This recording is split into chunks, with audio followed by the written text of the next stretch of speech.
Respected Swamiji, what is your opinion about recent demonetization that took place in our country?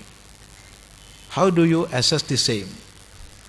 From reliable sources, I came to know that Calicut City Service Cooperative Bank and its sister concern Ladder never deducts TDS for its deposits, and they are ready to accept high-value deposits from persons without PAN numbers. What will be the fate of Calicut City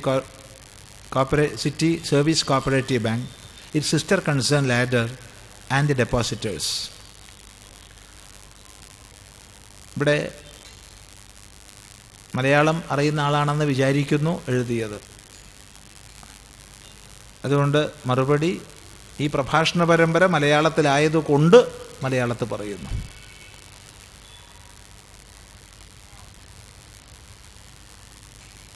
ഇതിൽ രണ്ട് പ്രശ്നങ്ങളാണ്.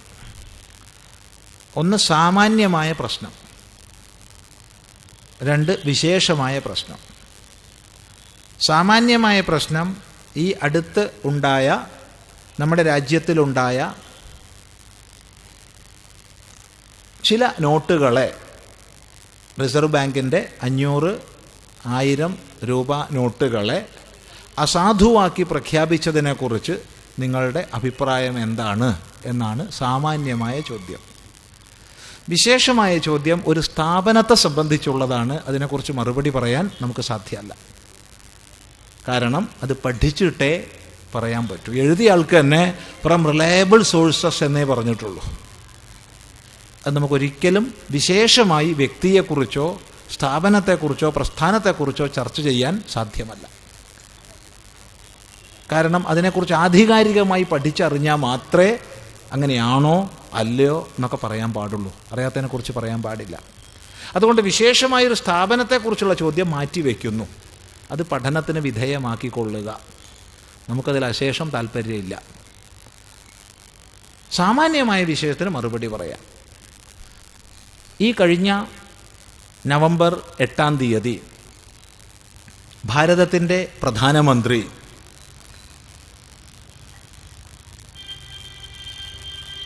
₹500 ₹1000 നോട്ടുകൾ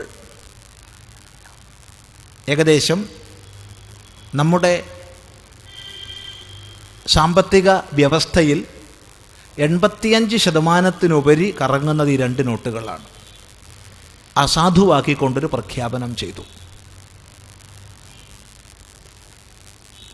അതിനെ തുടർന്ന് ഒരുപാട് വാദകോലാഹലങ്ങൾ ഇവിടെ ഉണ്ടായി.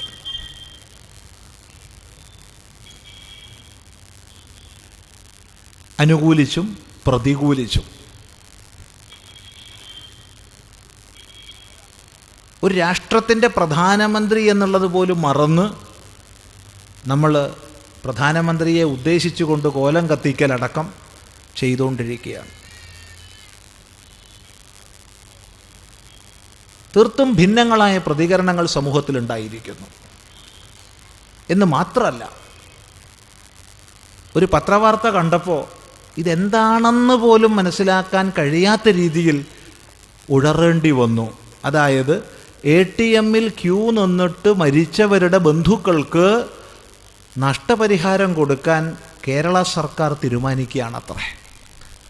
ഇപ്പം ക്യൂ നിന്ന് വീണ് മരിക്കുന്നവർക്കൊക്കെ നഷ്ടപരിഹാരമാണെങ്കിൽ ബീവറേജസ് കോർപ്പറേഷൻ്റെ മുമ്പിൽ ക്യൂ നിൽക്കുന്നവർക്ക്, അമ്പലത്തിൻ്റെ മുമ്പിൽ ക്യൂ നിൽക്കുന്നവർക്ക്, ആശ്രമങ്ങളുടെ മുമ്പിൽ ക്യൂ നിൽക്കുന്നവർക്ക്, സബ്സിഡികൾ വാങ്ങാൻ ക്യൂ നിൽക്കുന്നവർക്ക്, സിനിമാ ടിക്കറ്റ്, പുലിമുരുകൻ തുടങ്ങിയ സിനിമകൾക്ക് ക്യൂ നിൽക്കുന്നവർക്ക്, അവർക്കൊക്കെ മരണം ഏർപ്പെടാം.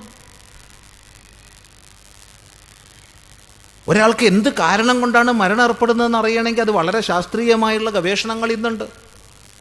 അത്തരം പഠനങ്ങൾ നടത്തി അവർക്കൊക്കെ എവിടെ ക്യൂ നിൽക്കുന്നവർക്കും സർക്കാർ നഷ്ടപരിഹാരം കൊടുക്കുമെന്ന് പറഞ്ഞാൽ നമുക്ക് മനസ്സിലാക്കാം. അല്ലാണ്ട് ഇതെന്താ അതിൻ്റെ അർത്ഥം? അവിടം വരെ എത്തിയിരിക്കുക കാര്യങ്ങളുടെ പോക്ക്. ഈ സന്ദർഭത്തിൽ നമ്മളൊരല്പം വിശദമായി ചിന്തിക്കേണ്ടുന്ന ചോദ്യമാണിത്. എത്ര സമയം പോയാലും ഒരു കുഴപ്പമില്ല. അടിസ്ഥാനമായി നമ്മൾ മനസ്സിലാക്കേണ്ടത്, പലരും Congress government, BJP government, Janata Dal government എന്നൊക്കെ പറയാറുണ്ട്. അക്ഷരം പ്രതി തെറ്റാണ്. നമ്മുടെ ഗവൺമെൻറ്റിന് ഒരു പെർപ്പച്വൽ സക്സഷൻ, ഭരണഘടനയുടെ ഉപയോഗിക്കപ്പെട്ട പദം സ്വീകരിച്ചാൽ പെർപ്പച്വൽ സക്സഷൻ, അഭംഗുരമായ നൈരന്തര്യം നമ്മുടെ സർക്കാരിനുണ്ട്. അത് കോൺഗ്രസ് സർക്കാരോ BJP സർക്കാരോ ഒന്നുമല്ല, ഭാരത സർക്കാരാണ്. മാർക്സിസ്റ്റ് സർക്കാരോ കോൺഗ്രസ് സർക്കാരോ ഒന്നുമല്ല, കേരള സർക്കാരാണ്, തമിഴ്നാട് സർക്കാരാണ്. എല്ലാ ഗവൺമെൻറ്റുകൾക്കും പെർപ്പച്വൽ സക്സഷൻ ഉണ്ട്. നമ്മുടെ ഭരണഘടനയനുസരിച്ച് ഇപ്പോഴത്തെ ക്രമത്തിൽ 5 വർഷം കൂടുമ്പോൾ അഥവാ ഇലക്ഷൻ കമ്മീഷൻ പ്രഖ്യാപിക്കുന്നതിനനുസരിച്ച് രജിസ്ട്രേഡ് രാഷ്ട്രീയ പാർട്ടികൾ ജനങ്ങളെ സമീപിക്കുന്നു. നിങ്ങൾ തിരഞ്ഞെടുത്താൽ ഇന്നതൊക്കെ ഞങ്ങൾ ചെയ്യും എന്ന് ജനങ്ങളുടെ മുമ്പിൽ ചില വാഗ്ദാനങ്ങൾ നൽകുന്നു. ജനങ്ങൾ അതിനെ സ്വീകരിക്കുന്നു, വോട്ട് കൊടുക്കുന്നു, ജയിക്കുന്നു. ഇല്ലേ പരാജയപ്പെടുന്നു.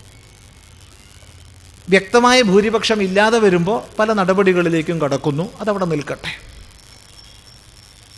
ഏതായാലും 2014 മെയ് മാസം ഇന്നത്തെ നമ്മുടെ പ്രധാനമന്ത്രി ശ്രീ നരേന്ദ്രമോദിജി അധികാരത്തിലേക്ക് വന്നത് കേവല ഭൂരിപക്ഷത്തോടു കൂടിയാണ്. ദീർഘകാലമായി ഒരു പാർട്ടിക്കും ലഭിക്കാത്തതായിരുന്നു കേവല ഭൂരിപക്ഷം. ആ കേവല ഭൂരിപക്ഷത്തിലേക്ക് വരാൻ ഇടയായ സാഹചര്യം വളരെ പ്രധാനമാണ്. 100-ലേറെ കുംഭകോണങ്ങളും അഴിമതി ആരോപണങ്ങളും കൊണ്ട് രാഷ്ട്രം പൊറുതിമുട്ടിയ പശ്ചാത്തലം,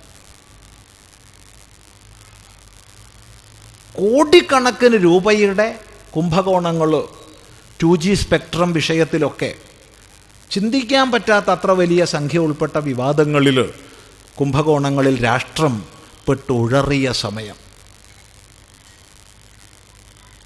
അനീതി അന്യായം ഒരു പരിധി വർദ്ധിച്ചപ്പോൾ അണ്ണാ ഹസാരെ, അരവിന്ദ് കേജ്രിവാൾ, പ്രശാന്ത് ഭൂഷൺ, ഭരത് ഭൂഷൺ,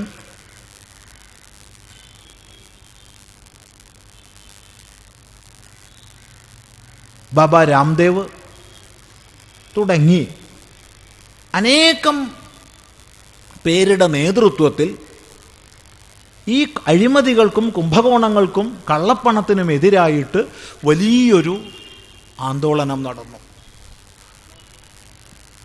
അത് യുവസമൂഹത്തെ വലിയ നിലയ്ക്ക് സ്വാധീനിച്ചു. നമ്മുടെ രാഷ്ട്രം ശിഥിലമായി കൊണ്ടിരിക്കുന്നത് പ്രധാനമായി കള്ളപ്പണം കൊണ്ടാണ്, ഇതിനെ ഇല്ലാതാക്കണം. ഈ സമയത്താണ് കള്ളപ്പണത്തെ ഇല്ലാതാക്കാൻ ഞാൻ പരിശ്രമിക്കും എന്നുള്ള വാഗ്ദാനം ചെയ്തുകൊണ്ട് അതോടൊപ്പം കാശ്മീരിൻ്റെ പ്രത്യേക പദവിയെ എടുത്തു മാറ്റാൻ പരിശ്രമിക്കും, ഏക സിവിൽ കോഡ് നടപ്പിലാക്കാൻ പരിശ്രമിക്കും, രാഷ്ട്രത്തിൻ്റെ വികാസത്തിനായിക്കൊണ്ട് പരിശ്രമിക്കും. ഈ വാഗ്ദാനങ്ങളെ മുന്നിൽ വെച്ചുകൊണ്ട് ഇന്നത്തെ പ്രധാനമന്ത്രിയുടെ നേതൃത്വത്തിലുള്ള രാഷ്ട്രീയ സഖ്യം മത്സരത്തെ നേരിടുന്നത്, തെരഞ്ഞെടുപ്പിനെ നേരിടുന്നത്. കേവല ഭൂരിപക്ഷത്തോടുകൂടി അവരെ വിജയിപ്പിച്ചയച്ചു സമൂഹം, ഭാരതീയ സമൂഹം. അതുകൊണ്ട് തന്നെ ആ വാഗ്ദാനത്തെ നടപ്പിലാക്കേണ്ടത് ബാധ്യതയാണ്. നമ്മുടെ രാഷ്ട്രത്തെ ശിഥിലമാക്കുന്ന അനേക ഘടകങ്ങളുണ്ട്. നമ്മുടെ രാഷ്ട്രത്തിന് എതിരായി ഒളിഞ്ഞും നേർക്കും പല യുദ്ധങ്ങളും നടക്കുന്നുണ്ട്. അതിലേറ്റവും വലിയൊരു യുദ്ധമാണ് കള്ളപ്പണത്തിൻ്റെ പ്രവർത്തനത്തിലൂടെയുള്ളത്. കള്ളപ്പണം എന്ന് പറയുമ്പോൾ അതിൽ പലതുണ്ട്. ഒന്ന്, അപ്രഖ്യാപിതമായ ധനം. യാതൊരു ധനം തൻ്റെ സോഴ്സ് കാണിച്ച് സർക്കാരിന് മുമ്പാകെ വെളിപ്പെടുത്തുന്നില്ലയോ അങ്ങനെയുള്ളത് അപ്രഖ്യാപിത ധനം. 2, കുഴൽപ്പണം. 3, കള്ളനോട്ടുകൾ. ഏറ്റവും പ്രധാനമാണ്.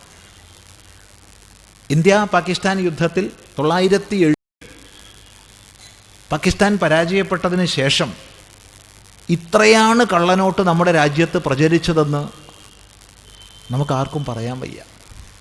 അത്രയ്ക്കധികം കള്ളനോട്ട് നമുക്കിടെ സമൂഹത്തിൽ, എക്കണോമിയിൽ കറങ്ങിക്കൊണ്ടിരിക്കുകയാണ്. ഈ കള്ളനോട്ടുകൾ നമ്മുടെ സമ്പദ്ഘടനയെ തകർത്തുകൊണ്ടിരിക്കുകയാണ്. ഈ കള്ളനോട്ടുകൾക്കെതിരായും മറ്റു രീതിയിലുള്ള കള്ളപ്പണത്തിനെതിരായും എന്നും ഭാരത സർക്കാർ പരിശ്രമിച്ചിട്ടുണ്ട്. അത് ശ്രീമതി ഇന്ദിരാഗാന്ധിയുടെ നേതൃത്വത്തിലുള്ള സർക്കാരായാലും അല്ലെങ്കിൽ മൊറാർജി ദേശായിയുടെ നേതൃത്വത്തിലുള്ള സർക്കാരായാലും ശ്രീ ചന്ദ്രശേഖരൻ്റെ നേതൃത്വത്തിലുള്ള സർക്കാരായാലും വലിയ ധനതത്വ വിശാരദനായിരുന്ന മൻമോഹൻ സിംഗിൻ്റെ സർക്കാരായാലും ഒക്കെ തന്നെ പരിശ്രമിച്ചിട്ടുണ്ട്. ഇല്ല എന്നൊന്നും ആരും പറയാൻ പാടില്ല. ഒരു തരത്തിലുള്ള രാഷ്ട്രീയ തിമിരവും നമുക്ക് ബാധിക്കരുത്. പക്ഷേ ആ പരിശ്രമങ്ങളെ കൊണ്ട് ഒന്നും ജയിക്കാൻ കഴിയാത്ത വിധത്തിൽ ഭാരതത്തിൻ്റെ സമ്പദ്ഘടനയെ തകർത്തുകൊണ്ടിരിക്കുകയായിരുന്നു കള്ളപ്പണം. കള്ളപ്പണം എന്ന് പറയുമ്പോൾ മറ്റു രാജ്യങ്ങളിലുള്ള നിക്ഷേപം മാത്രമൊന്നുമല്ല. പലരുടെയും മനസ്സിൽ വരിക സ്വിസ് ബാങ്കിൽ എത്ര ഉണ്ട് എന്ന്. അതൊന്നും അല്ല കള്ളപ്പണം. അതിലൊന്ന് മാത്രം, അതിലൊരു ഘടകം മാത്രം. ഇത്രയും കാലം നമ്മുടെ മാറി മാറി വന്ന ഭരണാധികാരികളുടെ നേതൃത്വത്തിലുള്ള ഒരു ഭാരത സർക്കാർ പലതരം ചികിത്സകൾ ചെയ്തു, ഒരുപാട് മരുന്നുകൾ പ്രയോഗിച്ചു നോക്കി. മരുന്നുകളെ കൊണ്ടൊന്നും മാറാത്ത മഹാവിപത്തായി ഇത് തീർന്നു. മരുന്നുകളെ കൊണ്ടൊന്നും മാറുന്നില്ല വെച്ചാൽ സർജറി ചെയ്യണം, വേറെ വഴിയില്ല. സർജറി ചെയ്താൽ വളരെ വിഷമാണ്, അതിനൊരുങ്ങണം, വേദന വളരെ സഹിക്കണം. എത്ര വേദന സഹിച്ചാലും കുറേ കാലം കിടക്കണം. ആ സമയത്ത് നല്ലോണം മരുന്നുകൾ സേവിക്കണം. അതിൻ്റെ ഫലം കാണണമെങ്കിൽ കുറച്ചു കാലം കഴിയും. ആദ്യം ഉപദ്രവ. ഏത് സർജറിയും വളരെ വേദനാജനകമാണ്. പക്ഷേ ആ വേദനയുടെ സമയം മാറിക്കഴിഞ്ഞാൽ ശസ്ത്രക്രിയ ചെയ്തതിൻ്റെ പ്രയോജനം അനുഭവത്തിൽ വരും.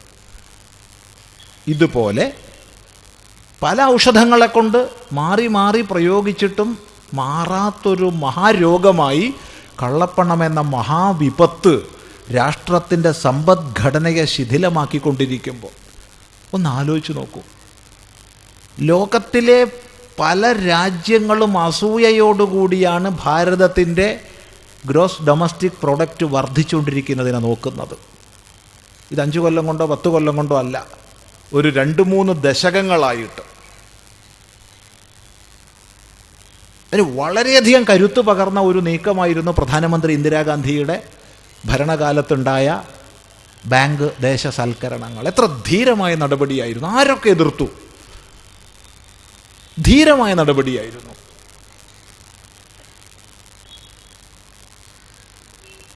മറക്കരുത്.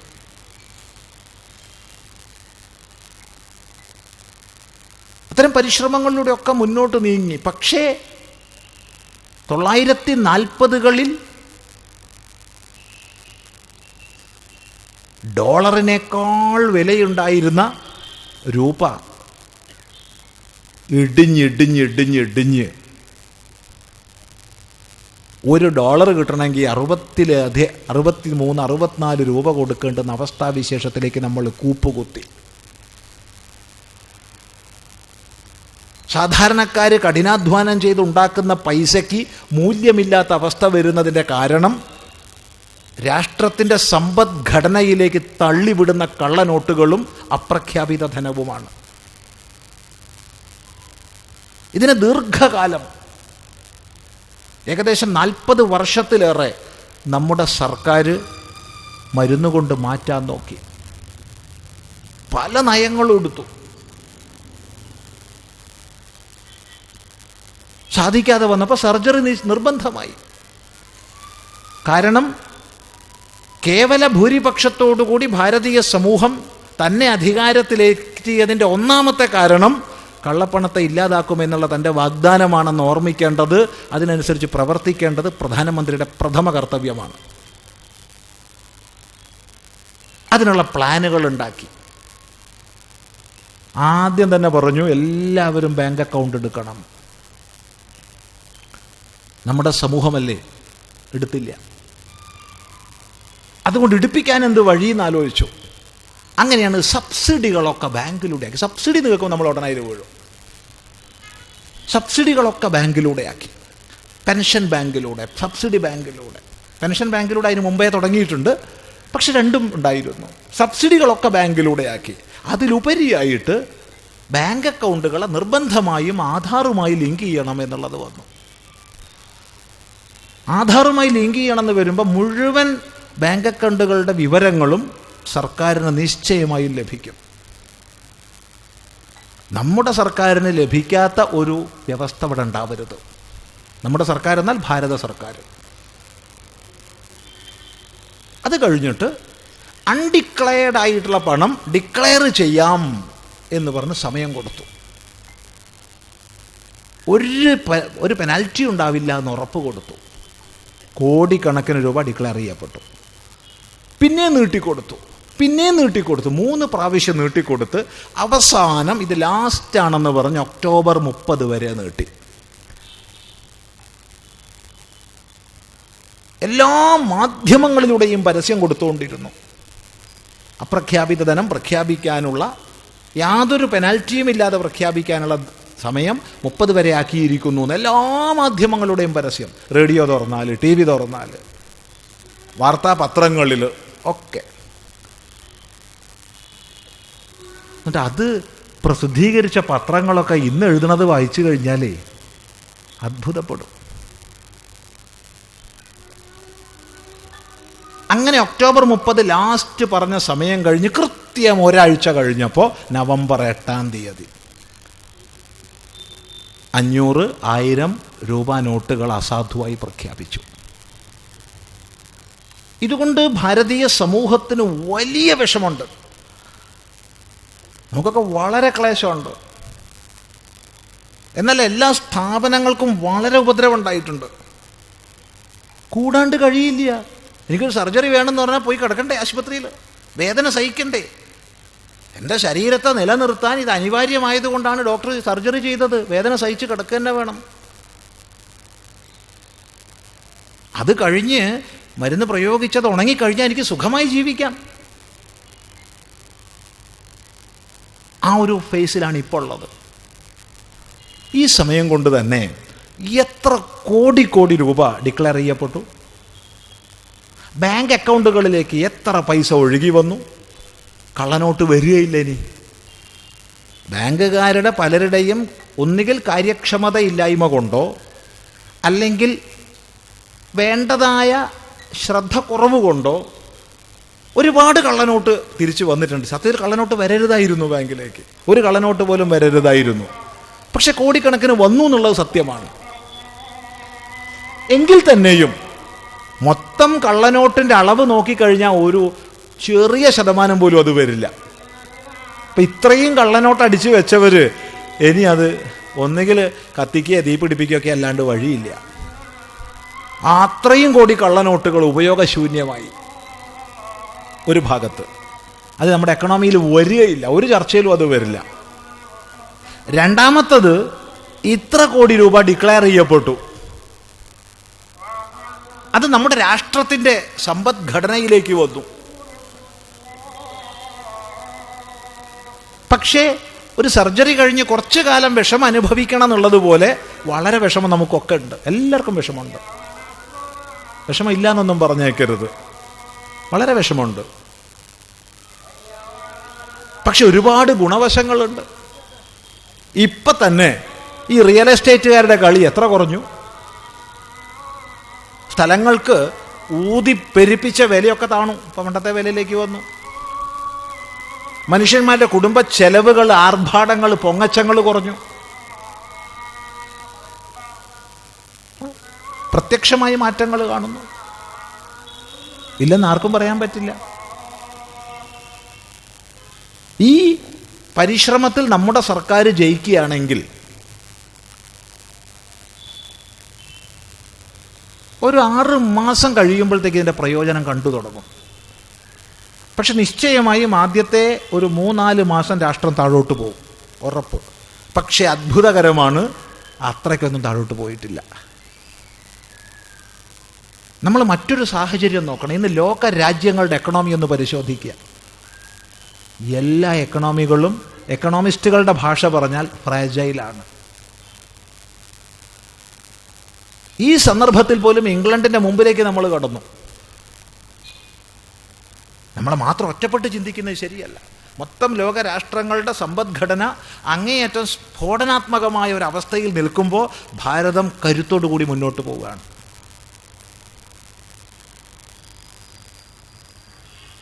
ഈ സമയത്ത് നമ്മുടെ കള്ളപ്പണം എന്ന മഹാവിപത്തിനെ ഇല്ലാതാക്കാൻ സാധിച്ചാൽ രാഷ്ട്രം ഏതാനും മാസങ്ങളെ കൊണ്ട് തന്നെ സുശക്തമായി മുന്നോട്ടുയരും. പക്ഷെ അതിനു മുമ്പ് വളരെ താഴോട്ട് പോകും. ഈ വസ്തുതകൾ അറിഞ്ഞിട്ടും അറിയാതെ നടിക്കുന്നു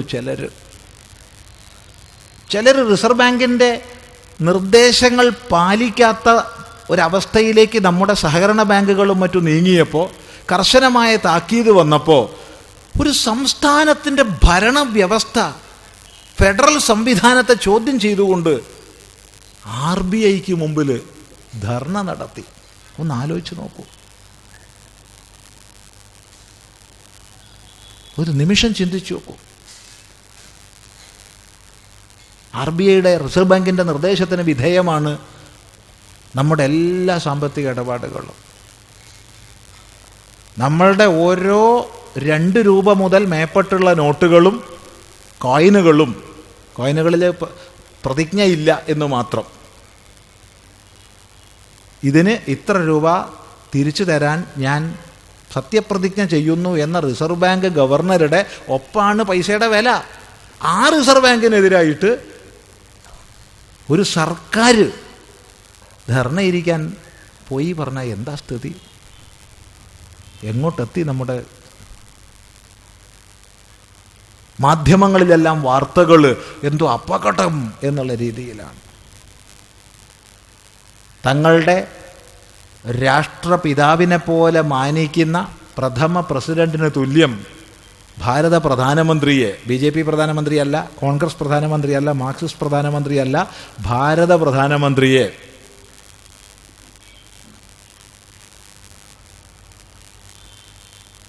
വാഴ്ത്തി Singapore. Asian development bank, international monetary fund, world bank എല്ലാം ഈ നടപടിയെ പ്രശംസിച്ചുകൊണ്ടിരിക്കുകയാണ്.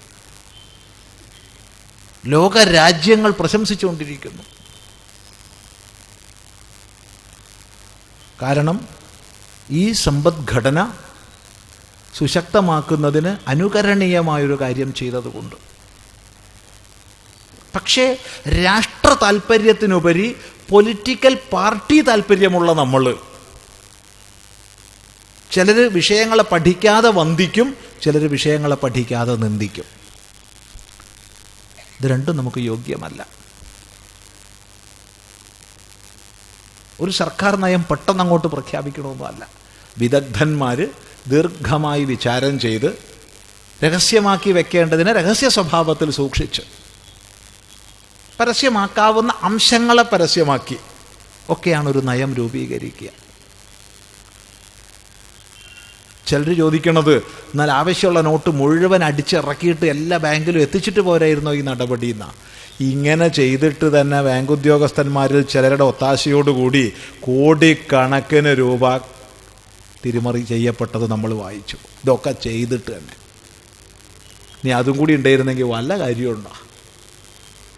ഇതിനു മുമ്പ് എത്രയോ പ്രാവശ്യം നോട്ട് മാറ്റലുകൾ റിസർവ് ബാങ്ക് ചെയ്തിട്ടുണ്ട്.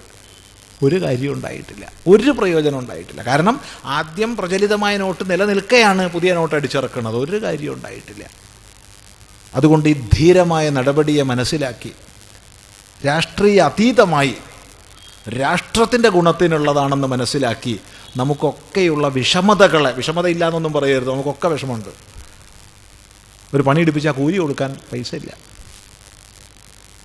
ഇപ്പോൾ സാധാരണ ബാങ്ക് ട്രാൻസാക്ഷൻ പോരെയെന്ന് വെച്ചാൽ നാടൻ പണിക്കാർക്കൊന്നും ബാങ്ക് ട്രാൻസാക്ഷൻ പോരാ.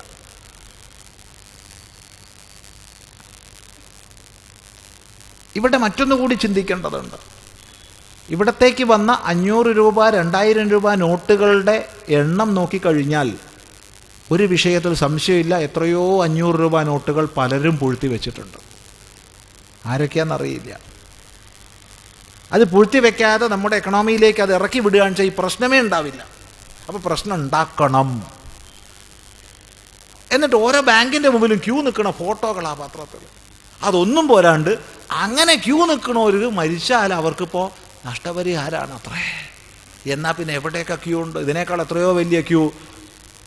എത്ര അമ്പലങ്ങളുടെ ഗുരുവായൂരൊക്കെ 3-4 കിലോമീറ്റർ ക്യൂ. ശബരിമലയിൽ പമ്പ വരെ ക്യൂ ഉണ്ട്. അമൃതാനന്ദമയി അമ്മയൊക്കെ കോഴിക്കോട് വന്നാൽ ചിലപ്പോൾ 2 ദിവസമൊക്കെ നിൽക്കണ ക്യൂ ഉണ്ടാവാറുണ്ട്. എന്തിനൊക്കെ നമ്മൾ ക്യൂ നിൽക്കുന്നുണ്ട്. ടിക്കറ്റ് വാങ്ങാൻ ക്യൂ നിൽക്കുന്നുണ്ട്, സബ്സിഡിക്ക് ക്യൂ നിൽക്കുന്നുണ്ട്. അങ്ങനെ ഏത് ക്യൂ നിന്നാലും അവിടെ നിന്നൊക്കെ വീഴുന്നവർക്ക് സർക്കാർ നഷ്ടപരിഹാരം കൊടുക്കുക മനസ്സിലാക്കുക. അല്ലാതെ ഇതിന് മാത്രം കൊടുക്കുന്നത് സമൂഹത്തിലൊരു വിരോധം ഉണ്ടാക്കിക്കാനല്ലേ ഇത്? ഒരു വിഭ്രമം ഉണ്ടാക്കിക്കാനല്ലേ ഇത്? ഇത്ര നിന്ദ്യമായ ഇടപാടിൽ നിന്ന് ഒരു സർക്കാർ പിന്മാറേണ്ടതല്ലേ? നമ്മുടെ ഭരണഘടന പഠിച്ചവർക്കറിയാം, ഇന്ത്യയിൽ കറൻസി എന്നുള്ളത് 100% സെൻട്രൽ ഗവൺമെൻറ്റിൻ്റെ അധികാരമാണ്. ഗവൺമെൻറ് ഓഫ് ഇന്ത്യയുടെ അധികാരമാണ് ഭരണഘടനയ്ക്കനുസരിച്ച് കറൻസി. അത് പുതിയതിറക്കാനും ഉള്ളത് പിൻവലിക്കാനും മരവിപ്പിക്കാനും ഒക്കെ ഗവൺമെൻറ്റിന് അധികാരമുണ്ട്. നമ്മുടെ ഭരണഘടന ഇതുപോലെ നിലനിൽക്കുന്ന കാലത്തോളം ആ അധികാരമുണ്ട്. ഇതൊക്കെ ഒന്ന് പഠിക്കാൻ നമ്മൾ എല്ലാവരും ശ്രമിക്കേണ്ടതാണ്. കുറച്ച് വേദന നമുക്കൊക്കെ ഉണ്ട്. പക്ഷേ രാഷ്ട്രത്തിൻ്റെ ദീർഘകാല ഗുണത്തിന് വേണ്ടി. ഇതുകൊണ്ട് മാത്രം എല്ലാം ആവുമോ? എല്ലൊന്നും ആവില്ല. പക്ഷേ ഇതൊരു ശക്തമായ നടപടിയാണ്. ഇതുപോലെ പല നടപടികളും വരേണ്ടി വരും. പല നടപടികളും. ധീരമായൊരു നേതൃത്വം ആരെന്ത് എവിടെ നിന്ന് പറഞ്ഞാലും രാഷ്ട്ര താൽപ്പര്യത്തിനുള്ളത് ചെയ്തിരിക്കും നിയമത്തിനനുസരിച്ച് എന്ന് ഇച്ഛിക്കുകയും പ്രവർത്തിക്കുകയും ചെയ്യുന്ന ഒരു നേതൃത്വം ഈ രാഷ്ട്രം ഭരിച്ച് മുന്നോട്ട് പോവുകയാണെങ്കിൽ ഒരു സംശയമില്ല, ലോകത്തിൻ്റെ സാമ്പത്തിക സാമൂഹിക മേഖലകളിൽ 1-ാം സ്ഥാനത്ത് ഏറെ താമസിയാതെ ഭാരതം നിലകൊള്ളും. ഒരു സംശയമില്ല. അതിൽ ഒറ്റക്കെട്ടാവുകയാണ് ഭാരതീയ സമൂഹം വേണ്ടത്. ഇനി ഒറ്റക്കെട്ടായില്ലെങ്കിൽ ഒരു വിഷയം മനസ്സിലാക്കുക, ഒന്നാമത് നൽകിയ വാഗ്ദാനം പാലിക്കേണ്ടത് ജയിച്ചവരുടെ ബാധ്യതയാണ്. ആ ബാധ്യത അവർ നിർവഹിച്ചേ മതിയാവും.